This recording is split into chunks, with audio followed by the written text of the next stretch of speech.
എൻ്റെ വീഡിയോസ് കാണുന്ന മിക്കവർക്കും അറിയായിരിക്കും ഞാൻ എൻ്റെ ഹെയർ ഫ്രീ ഹെയർ ആയിട്ടാണ് ഇടാറുള്ളത്, അതായത് അഴിച്ചേ ഇടാറുള്ളൂ. അപ്പോൾ അതുകൊണ്ട് ഫ്രണ്ടിൽ ഞാൻ സ്റ്റൈൽ ചെയ്യാറുണ്ട്.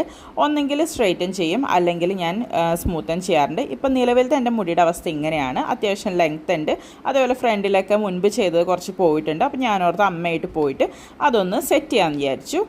അങ്ങനെ ഞാൻ പാർലറിലെത്തി ഒന്നും കൂടെ മുടി ഒന്ന് നോക്കി ആസ്വദിക്കുകയായിരുന്നു. വെട്ടാൻ പോവുകയാണല്ലോ. അങ്ങനെ അവസാനം നമ്മൾ വെട്ടി. ഫ്രണ്ടിൽ ഞാൻ അത്യാവശ്യം കട്ട് ചെയ്തു. ഇങ്ങനെയാണ് വരുന്നത് ലുക്ക് വൈസ്. എന്താ പറയുക, എനിക്ക് ഇങ്ങനെയൊക്കെ മുടി ഒന്ന് സ്റ്റൈൽ ചെയ്യാനായിട്ട് ഭയങ്കര ആഗ്രഹം ഉണ്ടായിരുന്നു. അതൊക്കെ കൊണ്ടാണ് പിന്നീട് കുറച്ച് ദിവസം കഴിഞ്ഞപ്പോൾ ഈ ഒരു ലുക്കിലാണ് ഞാൻ വന്നിരിക്കുന്നത്. എനിക്ക് എന്നെ ഇങ്ങനെ കാണാനാണ് ഇഷ്ടം. അപ്പോൾ ഞാൻ ലെങ്ത്ത് ബാക്കിൽ കുറയ്ക്കാറില്ല, ചെറുതായിട്ടൊന്ന് ട്രിം ചെയ്യാറുള്ളൂ. പക്ഷേ ഫ്രണ്ട് ഏരിയ എനിക്ക് ഷോർട്ടായിട്ടിരിക്കുന്നതാണ് ഇഷ്ടം. ബാക്കിലേക്ക് അത്യാവശ്യം ലെങ്ത്ത് ഞാൻ കീപ്പ് ചെയ്തിട്ടുണ്ട്, ജസ്റ്റ് ട്രിം ചെയ്തിട്ടുള്ളൂ. തിൻ ഹെയർ ആണെങ്കിലും എനിക്ക് ലോങ് ഹെയർ ആയിട്ട് ഇരിക്കുന്നതാണ് ഇഷ്ടം.